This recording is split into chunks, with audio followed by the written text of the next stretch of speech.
And then everything will show up here, like, but it's more directional arrows, so it's not like a GPS that shows you the map and the roads and everything. It'll most probably say in 300 meters turn right, and it'll show you an arrow and stuff. Or is this like 10 by 10 something? Yeah, yeah. Okay. But a lot of people are using their phones. Waze, Google Maps. A GPS costs you 13,000 rand these days. You've got a phone, Maps is always updated. Waze are always updated. So these are, to the phone. You actually get a phone holder. I'll show you downstairs, like your cover for your phone, and you get a little bracket that fits on here. So you put your phone, you turn it, and your phone sits right there. So the next one, if you go down, is info. So that's basically your trip one.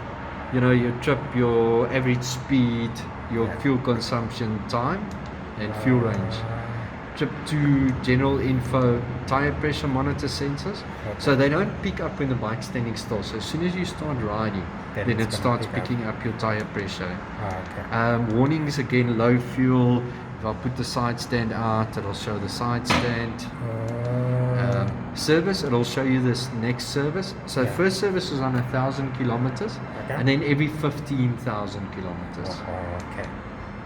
Extra functions, just to show that it's got the KTM mile-ride at the moment. The motorcycle, this is where all your settings is, like your load. So if you're riding alone, you'll put it on rider. Maybe you got a rider with pillion and luggage and everything, then you would set it up according to that. So you'll go, if you've got a rider, a pillion and all the luggage, you go into the settings, you'll set it, and you'll see there's a guy there with his friend and all the panniers and stuff. That'll actually set it, and it'll show you in which mode it is in. Next is your damping. So on damping you get 4 different ones. So the damping has got to do with your suspension, the way it soaks up the road, the type of road you're riding and stuff. And that'll also show there as soon as you change it. It'll go into the different ones. So it also takes you like the level up, maybe. Yeah, it'll take it, but it's not like the BM that, you know, it rises high. It's more just setting up your suspension. So like if you get to a bumpy road and you set your suspension, say in off-road, it's just to soak up those bumps so you don't sit there, you go like, you know, all over the place.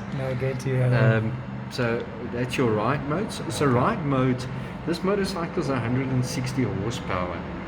So with your ride modes, it just plays around with your throttle response and the power that the motor gives out. So when you, for instance, when you put it in rain, it brings it down to 100 horsepower, and you can feel the restriction on the throttle also. It's just so that a full 160 horsepower doesn't come through on the wet. Next is your traction control, which you can switch on and off.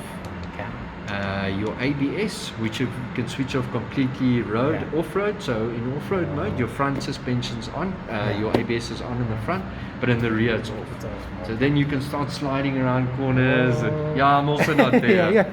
I've been with KTM for 8 years, but I'm not. Favorite. So your favorite is basically this screen here, which you can customize. So when you go into settings and favorites, you can say, for instance, let's put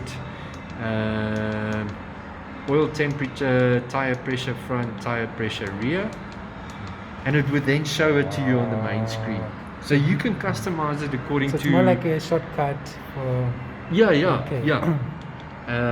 your settings, that's where we now. So that's the navigation info screen. So again, all of this you can actually customize to what you want on the screen for the navigation.